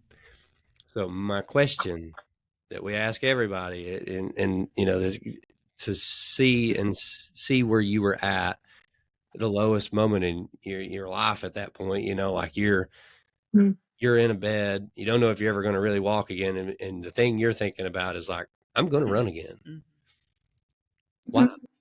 Like, why is it that important to you? Why, when everything's so hard, why do you run? Because I can, and my running looks different from other people's running right now, but because I can. I mean, that's the why has changed throughout the years of why I'm doing in that moment, but the why will be from now on because I can. And whether I'm hobbling through that run or whatever, I'm going to do that because I can do it. And I've been given that ability to do that again. And, my children need to see that from me. So they know that they have a why for everything. So that's really the short, long answer is just because I can't. I think given everything that you've went through, that is a perfect answer because it, you almost lost it. Mm-hmm. Mhm. Like to not even be able to walk again. So to be able to run, Mhm. you completely changed your course of direction from what any doctor told you were going to be able to do. Oh yeah, they recently told me I wouldn't run again, and it just pissed me off. And I So did it. absolutely. So the fact that you say, because I can, totally Mhm. relatable. I Yeah. mean, you proved so many people wrong, and you proved it Mhm. with hard ass work, period. Yeah, yeah, And a yeah. willpower that was unshakable. Like you had your low moments, but you did not stop. Yes, yeah. And I won't. I mean, that's just not going to happen. So it's, like I said, it's super humbling and very inspiring to see. And to watch you at Dirt Circuit was the greatest pleasure that you could have gave anybody, just to be able to see you doing the thing that you love with your family. Yeah. Mm-hmm. Yes. With your family. Yes. Amazing. That was. Yeah, that even made it better. Yeah. Yeah. Well, Mr. Williams, now comes the fun part. We got a few questions, and then we got a statement to lead it off. This is one of your fellow runners at the Dirt Circuit. She said no questions, but it was just absolutely in awe that she ran a 3-hour ultra 6 months after having a stroke. So she was, pretty excited about that. Oh, Uh, thank you. the next couple questions, we've already covered a couple of them. What got you into running? But this one says, how long did you wait till you started training for your next race after the stroke? Oh, I feel like the stroke was my race after that. I don't know. I mean, the PT started immediately, but actually thinking about, I think immediately, I would say, I would feel like immediately. Mary had me on a program within like 2 weeks or something. Yeah, we were using lots of band work. I mean, we were doing Yeah. band supported like push ups. I Yeah. mean, she was doing Yeah. on the ground with a band in a squat rack, holding her up. Mhm. She was doing it. Yeah. When Mary told me that she had gave you workouts and you were doing them, I just kind of stood in the living room for a minute and I'm like, well, first off, I just got to say, like, wow, I can't believe Heather's like already doing that. And I said, also, how the hell do you even know what to write her? Like I was in awe of both of you because I was like, this is Yeah. amazing. Like it's really cool. He asked you that, didn't he? He was like, is this a running? Yeah, he would actually ask me, one of them would ask me what you were writing, and I would show him because he didn't know. So my PT, they were used to other kind of recovery patients, and so they weren't used to neuro patients. They were used to like more injury patients. And so I think he probably used some of what you did, like to teach himself, I think. He did a great job. They all did, but yeah. Yeah, like I And then said, the voodoo band was Mary's idea, doing the voodoo therapy, the voodoo band therapy. And then I told him about that, and so that was something else he did not Yeah, that's incorporate until after. Blood flow restriction, which just it keeps your body from having to go through a full range of motion when you can't, but you can still build muscle that way. It worked really well. Well, and Yeah. and I mean the fact that you were that motivated. I like I said, when she told me, I just kind of stood there for a minute and I was like, okay. Sure. Okay. I mean, I was like, wow. Yeah, that was great. But she did it. That was awesome. Yes, I did. The next question is, out of all of your races that you've started doing since 2022 for your ultras, what has been the hardest one? Firewater, obviously. Yeah, I don't know about that one. But here's what's so funny about that is I was considering it. I want to do it again because I want to do better. And that's actually where Van and I do a lot of our training. He'll go with me because that's sometimes cannot be the safest trail. It's not. So Yeah. So, that was the hardest, 110%. Yeah. It's still hard to go over there and train. Even when I was before the stroke, that's a hard trail for me. And Yeah. it's the elevation. That's what I really want to get better at is my climbing. Yeah, when I go train over there, it's always like, I don't know, should I park my car here? Should I not park my car here? Who's here? Yeah. Who's not here? Because Yeah. for people that don't know, that trail has some sketchy people that park their cars there, It does. and then they'll have sketchy people on the trails who may or may not wear clothing. That's Oh, new. I believe may or not be smoking drugs and, crack and stuff. It's rough. So Yeah. I It's rough. want to point out something though. 2022, you ran Firewater in 9.5 hours with no fuel. God. Okay. Yeah. Yeah. You have a stroke. 6 months later, you run almost 15 miles in 3.5 hours. That, if you just double that, that's 3 hours faster than Firewater. Yeah. Think about that. Well, that's some perspective I didn't think about. So You yeah. ran half of Firewater at Dirt Circuit in a PR time compared to Firewater, way faster. So I already That's good have coaching right there. Yeah, I was going to say, I already have plenty of confidence in your ability to do Firewater. Yeah. You've already proven that. Yes. Yes. I'm going to do that again, I'm sure. I don't know when. Like I said, I'm trying to find a direction to go now. Whether it be, more endurance racing until I can get faster. I do want to be fast again because that feeling of being fast and training so hard and becoming fast, I'd love to have that back. But that's going to take time and me waiting and just trusting this process that I need to go through. So Yeah, we'll see which direction I go. zero doubts that you're going to be back to that because, I mean, Agreed. just if you were to zoom out and just think about the timeline, like 6 months from where you came, I mean, that is no time at all, Heather. It really isn't. And so I mean, the speed will come back. You're already a miracle. The neurologist that you worked with can't believe what you're doing. I mean, they can't believe it. Yeah. So, Yeah. They tend to have not a lot of faith and I know. in science. It's funny how sometimes I wonder if doctors just say things to motivate you, just to make you mad so you'll get out there and prove them wrong, Yeah. That's a good way for you to get motivation and for someone to tell you can't. Yeah. Yeah. Yeah. Yeah. Is that it, Matt? That's all the questions I had. Oh, wow.